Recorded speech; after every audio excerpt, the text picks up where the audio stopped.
दोस्तों नमस्कार, मैं हूं शैलेंद्र सिंह और आप देख रहे हैं हमारा यूट्यूब चैनल शब्द शब्द शैलेंद्र सिंह। आज हमारे साथ बेहद ख़ास मेहमान हैं शिखा मिश्रा जी। शिखा मिश्रा जी बेहद ख़ास क्यों हैं, उसकी वजह यह है कि इनका जो कैरियर है वो उत्तराखंड की रहने वाली हैं। पढ़ाई लिखाई वहाँ हुई, फिर भोजपुरी फिल्मों में गई, वहाँ से वो राजनीति में आई भारतीय जनता पार्टी के साथ, और बहुत बड़ी ज्वाइनिंग 2022 का विधानसभा चुनाव था उसके ठीक पहले उत्तर प्रदेश की राजधानी लखनऊ में हुआ था। हम राजनीति, फिल्म, इन सब को आज शिखा जी के ज़रिए समझेंगे कि क्या चीज़ें हैं, किन नेताओं से वो इतना प्रेरित होकर उन्होंने फिल्म की जो अपनी लाइमलाइट थी जिसमें वो टॉप पे थी वो छोड़ के उन्होंने राजनीति शुरू की, तो क्या वजह रही होंगी, किन नेताओं से इतना प्रभावित हुई। सबसे पहले बहुत बहुत आपका स्वागत है जी। Thank you so much Shailendra ji कि आज आप मेरा इंटरव्यू ले रहे हैं जी। और मुझे अपनी बातें रखने का मौका मिल रहा है, उसके लिए बहुत बहुत धन्यवाद। शिखा जी, सबसे जो पहला सवाल तो यही आमतौर पर दर्शक जानना चाहता है, आपके बहुत सारे प्रशंसक हैं जिन्होंने, आपने कम लेकिन अच्छी फिल्में की भोजपुरी में, उत्तराखंड से आपका सफ़र कैसे शुरू हुआ? देखिए, बॉर्न एंड ब्रॉट में उत्तराखंड से हूँ, ऋषिकेश से। और जैसा कि मैं आपको बताना चाहूँगी कि मेरा नेटिव प्लेस लेकिन देवरिया, यूपी देवरिया है। बट मेरे दादाजी ग्रैंडफादर सबसे पहले ऋषिकेश गए और वो वहाँ पे मतलब एज जॉब जैसे करने जाते हैं तो वो वहाँ पे कार्यरत थे एक प्राइवेट कंपनी में। और उसके बाद फिर पापा भी वहीं चले गए। देन आफ्टर मैरिज फिर पापा वहीं पे रह गए और उसके बाद हम लोग का जन्म हुआ। एजुकेशन आपकी ऋषिकेश से जी, पूरी मैंने बोला ना बॉर्न एंड ब्रॉट वहीं से हूँ। एजुकेशन पूरी ऋषिकेश से हुई। HNB Garhwal university, Hemvati Nandan Bahuguna Garhwal university से मेरी पूरी एजुकेशन हुई है। देन आगे फिल्मों में कैसे आई आप? देखिए, फिल्मों में जाने का ऐसा कोई मेरा ड्रीम नहीं था, कोई सपना नहीं था। मैं घर में हम लोग 6 बहन 1 भाई हैं और कहते हैं ना कि परिवार का परिवेश ऐसा रहा और पेरेंट्स हमेशा ये चाहते थे कि हमारे बच्चे डॉक्टर, इंजीनियर वगैरह बने।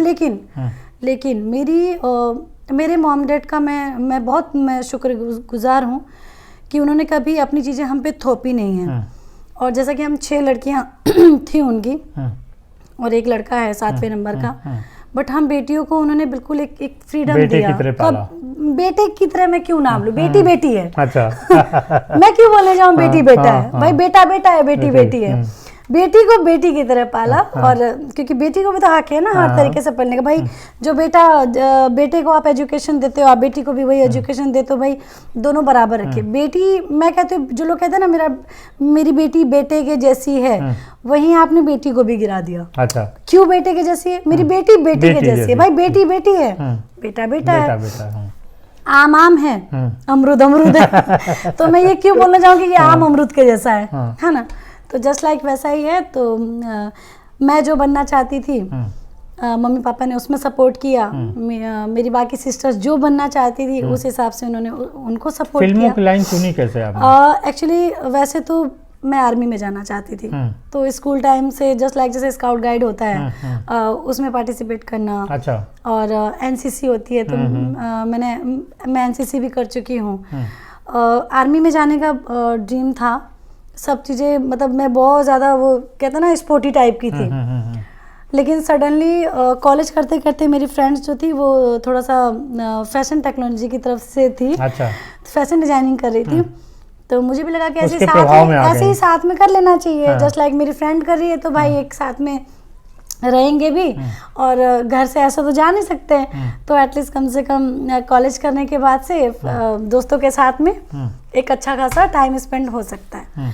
तो हमारे ऋषिकेश में IIFT international institute of fashion technology था, तो फिर वो इंस्टीट्यूट मैंने भी ज्वाइन किया और वहाँ से हम लोग फैशन डिजाइनिंग मैंने करना स्टार्ट किया। आपको मैं एक स्टोरी बताऊं कि ये आखिर मॉडलिंग और फिल्मों में जाने का हुआ कैसे। जस्ट लाइक जैसे आप डेस्टिनी बोलते हैं कि आपकी डेस्टिनी कैसे चेंज हो जाती है, सडन आप किसी और ट्रैक पे जाना चाहते हैं, आपका ट्रैक कहीं और चला जाता है। तो एक दिन IIFT में जैसे जो कपड़े वहाँ पे डिज़ाइन होते हैं वो तो आपको पता है कि मॉडल्स के पास जाते हैं, तो मॉडल्स उसको पहन के और रैंप वॉक करते हैं।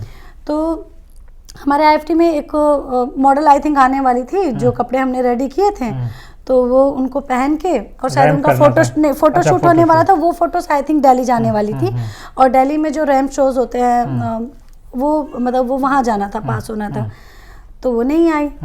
उस दिन कुछ उनके घर में कोई प्रॉब्लम हो गई होगी, तो हमारे जो टीचर्स थे तो उन्होंने कहा कि अच्छा, मैं थी बहुत पतली दुबली लंबी सी, एक सांवली सी लड़की, तो एक मतलब मॉडल जैसा पूरा एक फिगर और एक फेस वाइज तो उनको दिखा, और मेकअप करना नहीं था।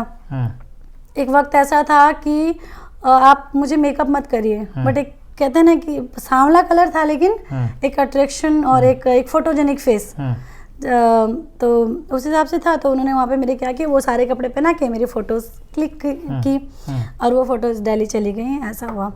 देन उसके बाद खुद IFT की तरफ से, अब वहाँ मिस उत्तराखंड कॉन्टेस्ट होता है उत्तराखंड में, तो उनकी तरफ से मुझे बोला गया कि शिखा तुम मिस उत्तराखंड कॉन्टेस्ट में पार्टिसिपेट करो।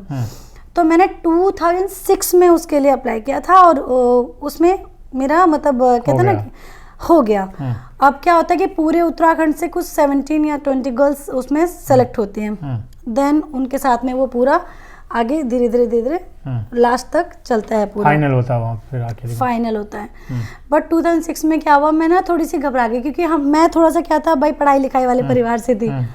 जब वहाँ जाके देखा तो वो एक थोड़ा सा ड्रेसिंग सेंस और ये सारी चीज़ें जो थी थोड़ी सी डिफरेंट दिखाई दी।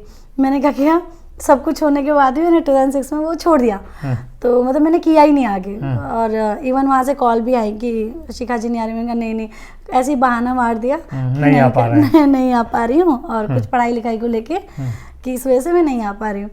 देन उसके बाद फिर 2007 में मुझे बोला कि यार आपको करना चाहिए। दूसरे कुछ लोगों ने मुझे बोला कि करो, क्योंकि ऑब्वियस सी बात है कि उस टाइम अगर आप मेरी फिगर देखेंगे तो मुझे लोग शिल्पा शेट्टी पार्ट 2 कहते थे फिगर वाइज। तो ये सारी चीज़ें हुई, तो 2007 में फिर से वापस से मैंने फॉर्म भरा, और फिर से मेरा सिलेक्शन हो गया। बस फिर वहाँ से मेरी जर्नी स्टार्ट हुई। तो उस साल आप मिस उत्तराखंड बन गई। Miss Uttarakhand photogenic. अच्छा। जो हमारी फिल्म इंडस्ट्री के लिए सबसे बेस्ट टैग होता है, वो मुझे मिला फोटोजेनिक का। मीन्स आप मुंह धो के खड़े हो जाइए कैमरे के सामने और आपकी पिक्चर अच्छी आएगी, तो वो सबसे बेस्ट था, और मैंने वो खिताब जीता। तो वहाँ से आप पहुँची मुंबई? जी, वहाँ से फिर मुझे एक फ़िल्म का ऑफ़र मिला। भले वो फिल्म बनी नहीं क्योंकि था, तो उत्तराखंड से ही मुझे एक फ़िल्म का ऑफ़र मिला। मैं मुंबई आई, बट देखा कि नहीं देवर फेक लोग थे और ऐसा कुछ नहीं था। बट हाँ, मैं उनके ज़रिए गई, लेकिन एटलीस्ट ये तो था कि बस पहुँचने की देरी थी यहाँ पे। मुंबा देवी के दर्शन किए, मुंबा देवी ने वापस मुझे जाने नहीं दिया 2008 के बाद से, बिकॉज मुझे कुछ मॉडलिंग के ऑफर्स आ गए, जस्ट लाइक प्रिंट शूट्स जो होते हैं, तो मैंने स्टार्टिंग किया प्रिंट शूट्स से। अच्छा। जैसे साड़ीज़ के होते हैं, ज्वेलरी शूट्स होते हैं, तो ये सारी चीज़ें मैंने करनी स्टार्ट की। फिर एक फिल्म का ऑफर मुझे आया, अनजान परिंदे। अच्छा। तो उसके लिए मैंने बाकायदा ऑडिशन दिया, और उसमें काफ़ी क्राइम पेट्रोल के एक्टर्स थे, और बहुत अच्छे सब्जेक्ट पे वो फिल्म बन रही थी, जस्ट लाइक ड्रग्स के ऊपर बन रही थी। और तो फिर उसकी शूटिंग जो थी वो देखिए, मेरी किस्मत इतनी अच्छी थी कि मैंने किसी को बताया नहीं कि आई एम फ्रॉम ऋषिकेश, और उसकी शूटिंग ऋषिकेश में ही होनी थी। अच्छा। मेरी किस्मत इतनी अच्छी थी कि मेरी फर्स्ट मूवी और वो भी ऋषिकेश में शूट हो रही है, तो बहुत बड़ी खुशी थी। वो अपने घर में जो माहौल था वो अलग था। वो अलग था। मैं अपने घर पे ही रुकी, और घर पे ही रुक के मैं सेट पे जाती थी। अच्छा। हाँ, पूरी फैमिली। ये आपकी पहली फिल्म हुई? ये मेरी पहली फिल्म थी अनजान परिंदे। और बट कहते हैं पता नहीं क्यों ठीक से रिलीज नहीं हो पाई, और बाकी बट फिल्म बहुत अच्छी थी। तो फर्स्ट मूवी थी मेरी जिंदगी की अनजान परिंदे। अच्छा। भले ठीक से रिलीज हुई हो या नहीं। अरे वो कौन सी फिल्में थी जिन्होंने आपको भोजपुरी की धड़कन बनाया? हाँ, तो मैं बताती हूँ। पहले तो भोजपुरी कहीं भी दिमाग में नहीं था उस वक्त, क्योंकि भाई एक लड़की मान लीजिए एक मिस उत्तराखंड कॉन्टेस्ट, एक ब्यूटी पेजेंट जीत के, और फिर उसके बाद से मुंबई आई है, तो मतलब कहीं भी दूर दूर तक भोजपुरी फिल्म का तो मतलब कहीं दिमाग में था ही नहीं कि कुछ वो इंडस्ट्री भी है जहाँ मुझे काम करना चाहिए। क्योंकि तब मुझे लगता है कि हम गाने सुना करते थे, तो मुझे लगता था कि एल्बम सुना करते थे। और मैं सच कहूँ तो मैंने पहली बार जब भोजपुरी में किसी का गाना सुना था, वो एक फीमेल सिंगर थी, वो है कल्पना जी। अच्छा। और कल्पना जी के गाने मैं कई बार ऐसे ही मतलब गाया करती थी। फर्स्ट मतलब भोजपुरी सिंगर वो थी जिनका मैंने सॉन्ग सुना जो आपको अच्छी लग रही थी। हाँ, वही गाना मैंने पहला सुना था, ये गौनवा ले जा राजा जी। अच्छा। फर्स्ट था। और बस वही थोड़ा सा मैं भोजपुरी को मैंने जाना। और फिर उसके बाद से जब यहाँ आए तो जो अनजान परिंदे में जो हमारे एडी थे, असिस्टेंट डायरेक्टर, उनका एक दिन मेरे पास कॉल आता है कि शिखा आप भोजपुरी फिल्म करेंगी? तो मैंने कहा भोजपुरी फिल्म, अब जानना था बहुत कुछ कि भाई ये भी इंडस्ट्री है, कौन एक्टर, कौन हीरो, क्या है क्या नहीं। फिर उन्होंने बोला कि एक डायरेक्टर हैं और ऐसा ऐसा है। अच्छा, तब मेरे पास ऐसा कोई खास मोबाइल भी नहीं था ढंग का 2008 तक कि बहुत कुछ गूगल कर सकूं, कुछ भी नहीं किया।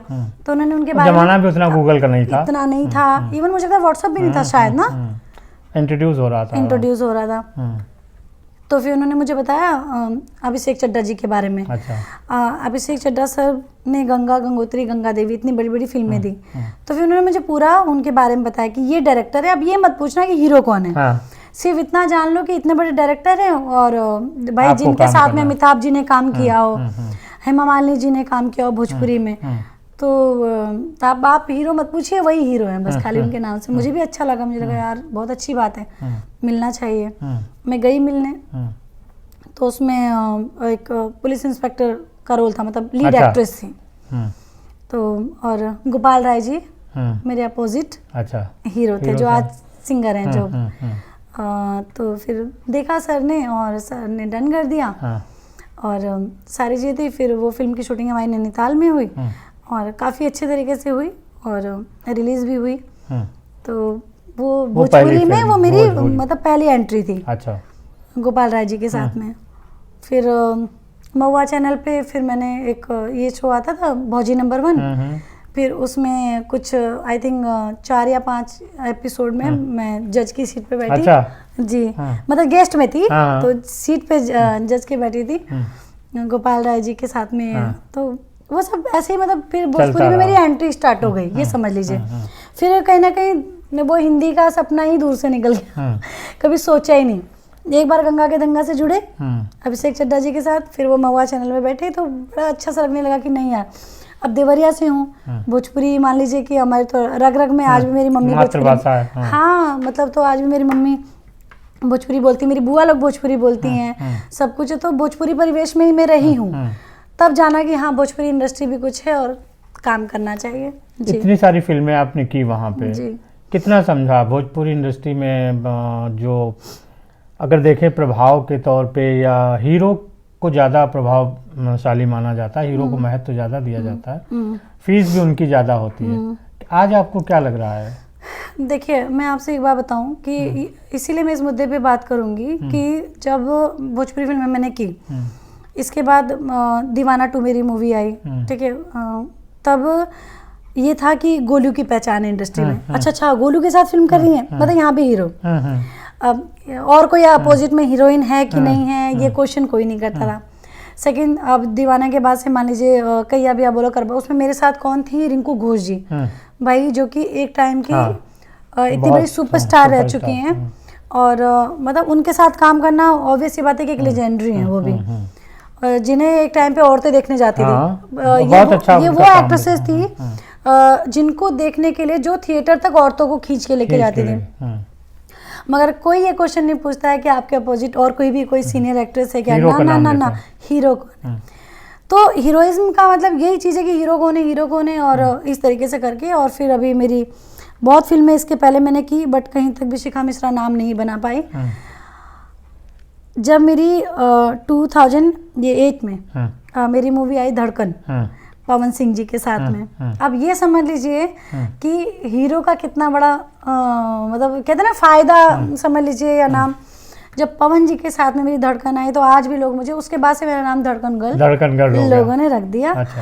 और बस कि हाँ, पवन जी के साथ एक फिल्म का मतलब था, धड़कन गर्ल बन गई। और जितना पीछे की फिल्में कोई नहीं जानता, लेकिन सब यही जानते हैं कि शायद शिखा की एक ही फिल्म है, वो है धड़कन। तो हीरो तो एक्चुअली हमारी इंडस्ट्री क्या पब्लिक में बहुत मायने रखता है। हीरोइन तो उनके साथ नई भी आ जाएगी तो चल जाएगी, लेकिन हीरो ने अपनी जगह बना हीरो को बस हटना नहीं चाहिए। हीरो का रिप्लेसमेंट अभी फिलहाल कोई नहीं कर सकता है। इसकी वजह से फिल्म इंडस्ट्री को नुकसान भी हो रहा है। नुकसान ये हो रहा है कि पता नहीं, मुझे लगता है जहाँ तक कि पब्लिक नई एक्ट्रेसेस को पचा नहीं पा रही है, तो डाइजेस्ट नहीं कर पा रही है। हाँ। अच्छा, मैं एक बात और बताना चाहूँगी कि शायद पता नहीं, देखिए मेरे लिए तो मेरी जनता ही जनार्दन है, और सबसे ज़्यादा मायने हमारे लिए भाई हमारी जनता रखती है। हमारे लिए नहीं, चाहे वो पॉलिटिकल देख लीजिए, सब चीज़ तो जनता के ऊपर ही है। आज सब कुछ जनता के ऊपर है। जनता नहीं चाहेगी तो भाई, जनता चाहे तो किसी को अर्श से फर्श पे गिरा दे, किसी को फर्श से अर्श पे डाल दे, हीरो बना दे, बस जीरो से हीरो बना दे। तो मेरे लिए तो जनता ही है मेरी सारी। लेकिन जनता की एक कमी मैं बताऊंगी कि क्या है। यहाँ हीरो हीरोइन ने कहाँ 2-3 फिल्में एक साथ कर ली तो भैया भाभी बना देंगे। अच्छा, जोड़ी भी नहीं बनाएंगे, भौजी बना देंगे। अच्छा, ये तो भैया की भौजी है, ये तो भैया की भौजी है। अच्छा, फिर क्या होता है कि वो जोड़ी पब्लिक बनाती है, देन उसके बाद यहाँ क्या प्रोड्यूसर के दिमाग में घुस जाती है बात कि अच्छा, इन दोनों की जोड़ी को पब्लिक पसंद कर रही है, तो ना हम तो दूसरी को ला ही नहीं सकते हैं, इन्हीं दोनों को लेके एक फिल्म बना लेते हैं। दूसरा सोचता इन्हीं लोग को लेके एक और फिल्म बना देते हैं। करते करते करते करते भाई वो जोड़ी हिट हो गई, वो हिट हो गई।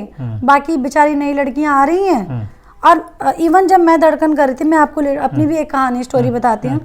मेरे साथ में मान लीजिए बहुत ही खूबसूरत अदाकारा है अक्षरा सिंह जी, पवन सिंह जी तो हैं ही, तो उनका तो भाई वो तो है ही, मतलब अब देखिए कहा नहीं जा सकता। तो आज के टाइम में कौन है, पवन जी हैं, खेसारी जी हैं, निरहुआ जी, 3 सुपरस्टार हैं। इनके साथ तो कोई भी एक्ट्रेस काम करना अपना सपना समझती है, ड्रीम समझती है। तो चलिए एक के साथ तो मेरा ड्रीम कंप्लीट हुआ। अब प्रॉब्लम क्या थी कि वहाँ जब भी फिल्मों में कमेंट करो तो वो लोग, ये जो पब्लिक है ना, वो आपका मैं कमेंट पढ़ती हूँ, कमेंट पढ़ के सिर्फ जनता का दिमाग जानना चाहती हूँ कि पब्लिक का दिमाग क्या। मैं कमेंट पढ़ने का मीनिंग मेरा यही रहता है कि आखिर जनता का दिमाग कहाँ जा रहा है। अब जैसे मान लीजिए मेरे जितने सॉन्ग्स हैं उसमें नीचे कमेंट होगा, अक्षरा भौजी होती तो कितना अच्छा होता। अरे भैया, अक्षरा भौजी होती तो कितना अच्छा होता।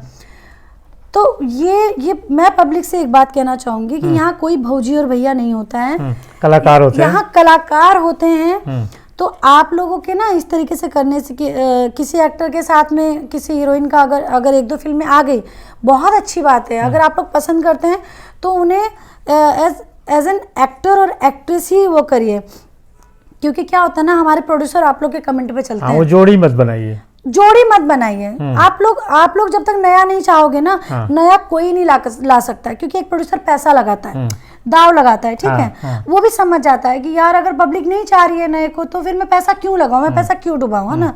और भाई देखो, सही बात है, यहाँ बिजनेस है, प्रोड्यूसर बिजनेस करने आता है भाई, अपना पैसा डुबाने तो आएगा नहीं। अब वो भी तो पब्लिक के डिमांड पे चलता है। तो मैं आप लोगों से हाथ जोड़ के विनती करती हूँ कि नई लड़कियां आने दीजिए, और आप सामने से कहिए कि भाई इनकी 2-3 फिल्में हमने देख ली है, अब नहीं देखनी, अब नहीं देखनी है, अब प्लीज कुछ नया लाओ, नए कलाकार लाइए और नए आर्टिस्ट लाइए। क्योंकि भाई आप लोग के चलते ही आज ये जोड़ी बन जा रही है। जोड़ी बनने के बाद कोई नई लड़की या तो आ रही है, तो जब ये लोग कमेंट करते हैं ना, जब हीरो के साथ गाने में, क्या अरे ये भाभी होनी चाहिए थी, अरे ये वाली हीरोइन भौजी होनी चाहिए थी, नाम नहीं लूंगी, तो उससे प्रोड्यूसर का भी दिमाग घूम जाता है। फिर बेचारी नई लड़कियां एक फिल्म करके वापस चली जाती हैं। अच्छा, एक समस्या है कि लोग जोड़ी बना देते हैं, नए कलाकारों को आगे बढ़ने का मौका नहीं मिलता। दूसरी जो समस्या देखी जा रही इधर की भोजपुरी फिल्मों में एक जातिवाद बहुत बढ़ गया है। अहिरान, बबुआन, कौन से गाने बन गए, ये इससे भी क्या नुकसान हो रहा है? बिल्कुल नुकसान हो रहा है। अब ये तो वही वाली बात हो गई ना कि जैसे वो जनता के बीच में लड़ाई लगवाना आपस में, वो जैसे नहीं एक मुद्दा चलता है पॉलिटिकली, मुसलमान, हिंदू, ब्राह्मण, तो ये फलाना जातिवाद। अब ये क्या हो गया, मैं जहाँ तक अपनी भोजपुरी इंडस्ट्री में देख रही हूँ कि लिटरली पब्लिक ने जातिवाद नहीं स्टार्ट किया है, और यहाँ ये कलाकारों ने ही जातिवाद स्टार्ट किया। वो भी लाइव आके ये जातिवाद करना, कहने का मतलब अगर आपस के कुछ मुद्दे हैं तो भाई आप पीठ पीछे सुलझा लीजिए, आपस में सुलझा लीजिए। सुलझाना भी आप ही को है ना, वो जनता या पब्लिक आके नहीं, आप लोग भी सुलझाएगी। उल्टा आपके जो चाहने वाले हैं, ठीक है, चाहे आप वो खेसारी जी को देख लीजिए, पवन जी को देख लीजिए, भाई वो सिंह हैं, वो यादव हैं, अपने निरहुआ जी भी हैं। हाँ, लेकिन मैंने एक चीज़ तो देखा कि कभी दिनेश जी इन चीज़ों में नहीं रहे हैं, तो दो कलाकारों के बीच में ये चीज़ चल रही है। और उनके फैंस आज क्या समझ गए, भाई यादव यादव एक हो जाओ, सिंह सिंह एक हो जाओ, है ना। तो ये हम लोगों ने करवाया है। हम लोग मीन्स हम आर्टिस्टों है ना। तो पब्लिसिटी स्टंट भी हो सकता है? नहीं, पब्लिसिटी स्टंट हमारी भोजपुरी में नहीं चलता। अच्छा। हमारी, ये तो मैं कहूँगी, हमारी भोजपुरी इंडस्ट्री ऐसी है जिनके चाहने वाले हैं तो चाहने वाले हैं, मतलब खुल के चाहते हैं। खुल के चाहते हैं, पब्लिसिटी स्टंट की जरूरत नहीं है। खेसारी जी के जो चाहने वाले हैं उनको कोई हिला नहीं सकता। उनके चाहने, वो लोग मरते दम तक खेसारी जी को चाहेंगे। पवन जी के जो चाहने वाले हैं वो जान दे देंगे, लेकिन पवन जी को ही चाहेंगे। यहाँ कोई पब्लिसिटी, वो बॉलीवुड की तरह पब्लिसिटी स्टंट यहाँ पे कुछ नहीं होता है। यहाँ सच्चे चाहने वाले हैं, ये तो मैं आपको लिख के दे सकती हूँ। तो अब भोजपुरी जो फिल्मों से है हम निकल के आते हैं आपकी राजनीतिक दुनिया की तरफ। जी। भोजपुरी ने बहुत सारे जो स्टार्स हैं उनको राजनीति में एक मंच दिया। रवि किशन, मनोज तिवारी, अभी निरहुआ जी, और भी कलाकार हो सकता है कि राह देख रहे हों। आपने भारतीय जनता पार्टी जब ज्वाइन की, विधानसभा चुनाव उत्तर प्रदेश के हो रहे थे, इतनी बड़ी ज्वाइनिंग थी, राजधानी लखनऊ में आपने ज्वाइन किया। क्या, किन मुद्दों से प्रभावित होकर आपने ये पार्टी ज्वाइन की? देखिए, सबसे बड़ी बात बताऊं तो जिस हिसाब से मैं एक फिल्म के हिसाब से ना, फिल्मी हूँ, तो थोड़ा हर बात को थोड़ा फिल्मी अंदाज में रखना पसंद करूंगी। कई बार क्या होता है ना कि कैमरे के पीछे काम करने वाला कई बार कैमरे के फ्रंट पे भी काम करने लगता है ना। जस्ट लाइक जैसे कई बार डायरेक्शन करते करते कई बार एडी जो होता है वो डायरेक्टर बनने के बाद भैया चलो थोड़ी सी एक्टिंग कर ली जाए, तो कैमरे के सामने आ जाता है। वैसे ही मैं कैमरे के पीछे पहले काम करने वाली थी। जस्ट लाइक हम लोग स्टार्टिंग से भाजपाई हैं, मतलब मेरा पूरा परिवार, पूरा खानदान बहुत शुरुआत से भाजपाई ही हैं। और तो ऑब्वियस ही बात है कि हम लोग हमेशा भाजपा के जो मुद्दे हैं, है ना, उनकी नीतियां हैं, मान लीजिए उनकी सोच है, तो उस चीज़ को हम लोग फॉलो करते हुए चले हैं हमेशा। तो मैं पहले कैमरे के पीछे थी। मीन्स कैमरे के पीछे का मतलब कि भाई परिवार के अंदर नहीं थी, है ना, मतलब घर के अंदर तक एंट्री नहीं थी। मैं दरवाजे के बाहर रह के कुछ ना कुछ काम कर रही थी। जस्ट लाइक अगर आप ज्वाइनिंग सेवा जो करती थी, हाँ जी, ज्वाइनिंग से पहले अगर आप मेरी फाइल देखेंगे तो मैंने भाजपा के लिए कई शोज भी, जैसे उनकी कुछ जो प्रचार करने होंगे, प्रचार तो नहीं कहूंगी, क्योंकि प्रचार मैंने इसलिए नहीं किया क्योंकि कभी सोचा नहीं था कि मैं पॉलिटिक्स में आऊंगी। इसके लिए प्रचार की तो मैं बात नहीं कर सकती हूँ। लेकिन हाँ, जैसे भाजपा कहीं कोई कार्यक्रम करवा रही है तो उसमें मैं हमेशा रही हूँ। जैसे महाराष्ट्र में भाजपा पार्टी के बहुत सारे लोग हैं जो मुंबई में नवरात्रि का शो करवाते हैं, ये सारी चीज़ें। तो एज एन आर्टिस्ट मैं उसमें भी जुड़ी हूँ। तो इस तरीके से जुड़ी रही। अच्छा, और समाज सेवा जो मैंने की है वो मतलब पार्टी के नाम से इसलिए नहीं कर सकती थी बिकॉज मैं पार्टी के अंदर नहीं थी, वो आप समझ सकते हैं। तो लेकिन हाँ, उनके मुद्दे, है ना, उनकी नीतियाँ, उनकी सोच को दिमाग में रखते हुए मैंने समाज सेवा की है। तो समाज सेवा करते करते करते और फिर मुझे आज लगा कि भाई आपके हाथ में एक ताकत होनी चाहिए।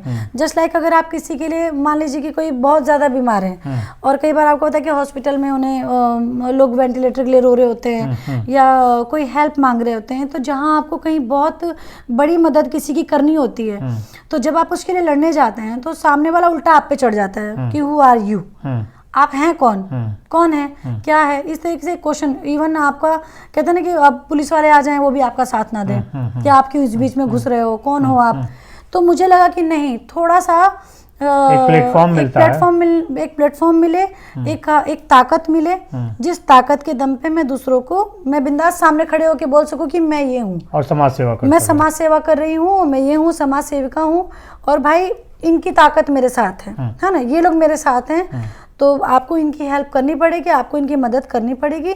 वो एक कहते हैं ना एक जज्बा आ जाएगा आपके अंदर किसी के लिए लड़ने का। जी, कहने का मतलब ये कि आप समाज सेवा राजनीति के जरिए करना चाहती, लोगों की मदद करना चाहती। बिल्कुल, जो पहले समाज सेवी के रूप में करती थी, अब वो राजनीति के जरिए। पहले जब मैं करती थी तो कई जगहों पे क्या है ना कि आपको लोग सीरियस नहीं लेते। अब बात समझ रहे हैं, समाज सेवा हम करते हैं लेकिन दूसरों की नज़र में वो समाज सेवा क्या है कि भाई हर एक आदमी मुंह उठा के आ जाता है कि हम समाज सेवा कर रहे हैं ना। लोग देखिए समाज सेवा क्या है, फॉर एग्जांपल एक आदमी अगर अभी मैं घर से निकलूं और बाहर अगर मान लीजिए भूखा है ना, एक को भी अगर आपने खुश कर दिया और एक की भी बातों को अगर आपने सुन लिया तो वो भी समाज सेवा है ना, क्योंकि वो भी एक समाज का एक अंग है। एक एक व्यक्ति भी अगर खुश होगा, मैं तो कहती हूँ कि पहले समाज सेवा आप अपने पड़ोस से स्टार्ट कीजिए। आप घर में हैं, पहले अगर आपने अगर अपने पड़ोस को खुश कर लिया तो भी आप समाज को खुश कर लेंगे। आप समाज को एक पड़ोस से आप दूसरे गली में पहुंच जाइए, दूसरी जगह पे, तो जाके आपके अंदर वो देश प्रेम की भावना, तब आप देश तक पहुंचेंगे, है ना, तब राज्य और देश तक। तो जस्ट लाइक वैसा ही है जी। आपको भाजपा में 2 नेता अगर मैं पूछूं, कौन है जो सबसे ज्यादा पसंद है और क्यों? ऑब्वियस ही बात है, भाजपा का मतलब क्या है? मतलब ये समझ लीजिए कि मोदी जी हमारे आदरणीय और यूपी में हमारे योगी जी।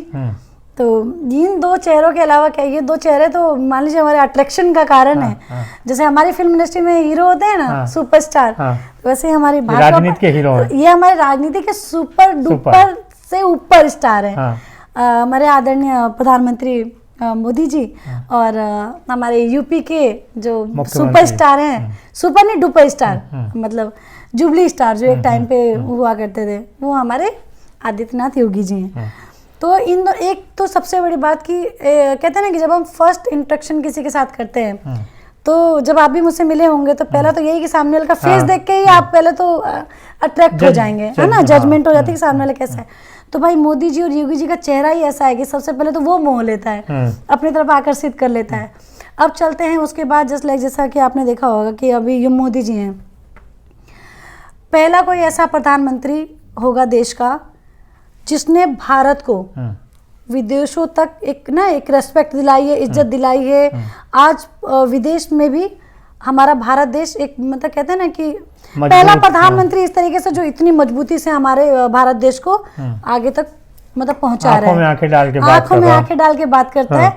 और मुझे लगता है कि शायद अगर एक वोटिंग करा लिया जाए विश्व स्तर पे, तो सारे कहते हैं राष्ट्रपति, प्रधानमंत्री, सब लोग शायद एक वोट दे देंगे कि भैया हमारा चहेता एक ही है, वो है मोदी जी। ये मैं आपको बता सकती हूँ। अच्छा, और योगी जी में आपको क्या अच्छा लगता है? देखिए, मेरे अंदर 2 चीजें हैं, ठीक है। मेरा जो नेचर है, तो पड़ोसी भी हैं। हाँ वही हाँ बिल्कुल, उत्तराखंड से हैं। तो देवरिया में भी पड़ोसी है, आपको पता है, उत्तराखंड से भी पड़ोसी हैं। आपको पता है कि नहीं?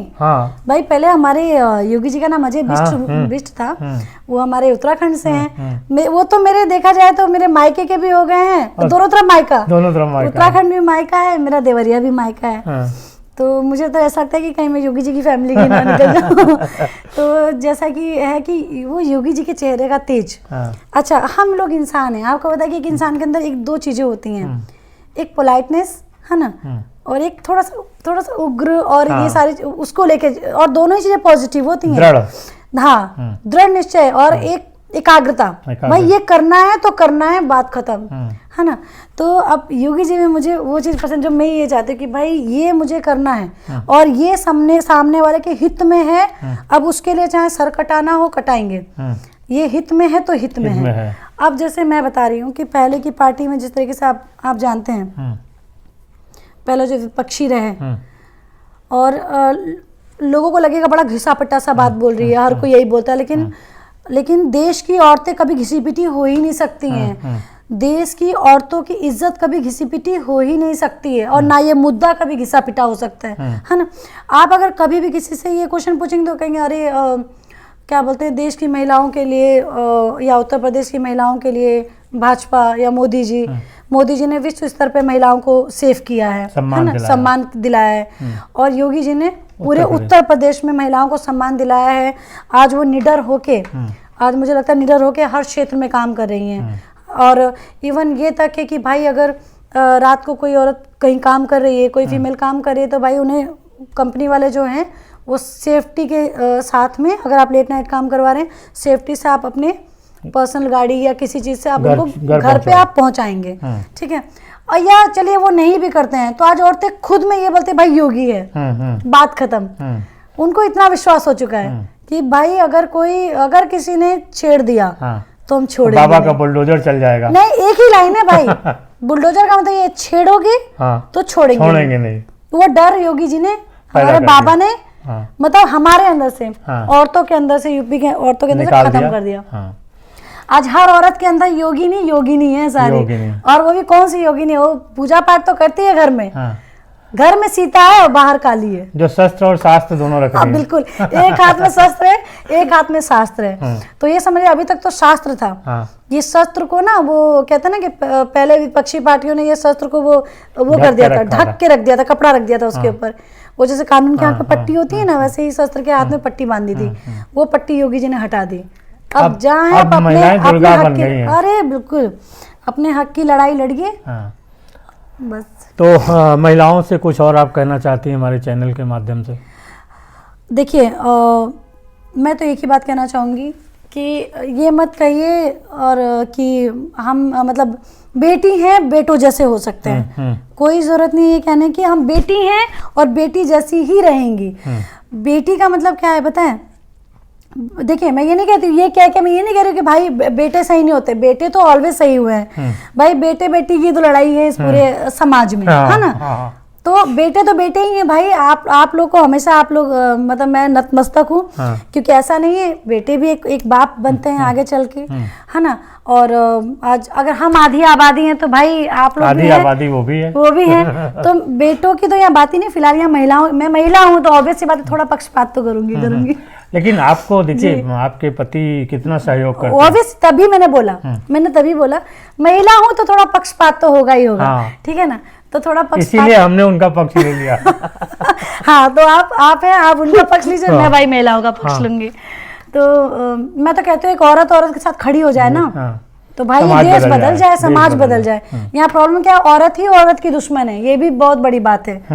बहुत सारी औरतें, मेरी 2 बेटियां हुई हैं अभी 4 महीने पे, 15 अगस्त को मेरी 2 बेटियां हुई हैं। और हमारे घर में बेटियों को मतलब ये समझ लीजिए लक्ष्मी स्वरूप माना जाता है। क्योंकि मैं खुद 6 बहन हूँ और आज अपने मम्मी पापा के हम 6 बहनें लाडली हैं। अच्छी एजुकेशन, सारी चीजें। तो कुछ लेडीजें जैसे कई बार आते हैं ना बच्चों को देखने, बेटी हो गई। हाँ, नहीं, उनका कहना क्या होता था कि अच्छा क्या है, लड़का लड़की है? नहीं, दोनों बेटियां हैं लक्ष्मी। चलिए कोई बात नहीं, भगवान ने जो दिया वो अच्छा दिया, आगे बेटा होगा। अब ये समझ लीजिए एक औरत है।